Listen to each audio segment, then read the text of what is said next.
Una task force contro gli affollamenti nei mezzi pubblici di Acqua e Terra è stata ideata da CTV per monitorare la situazione in tempo reale, ma le polemiche continuano. Nei giorni scorsi la CGL ha chiesto che il comune rinunciasse al contributo annuo di 11 milioni che arriva dall'azienda per ripristinare alcune delle corse tagliate.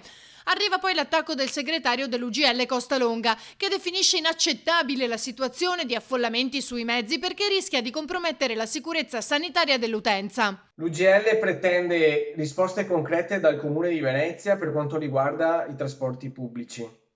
Non si può assolutamente pensare di ripartire nella fase 2 mettendo a rischio i tanti lavoratori che usufruiranno dei mezzi pubblici e dei lavoratori stessi, lavoratori che saranno impegnati anche a far rispettare distanze tra le persone e il numero delle persone che potranno salire nei mezzi pubblici. Costalonga aggiunge che la dotazione offerta al personale a CTV è inadeguata. Le mascherine sono più simili a panni per spolverare che a presidi medici e gli ordini di servizio nella navigazione sono di non lasciare a terra gli utenti in sovrannumero. L'UGL è pronta ad affiancare il Comune di Venezia nella richiesta alla Regione Veneto di aumentare quelli che sono i finanziamenti per il servizio minimo del trasporto pubblico.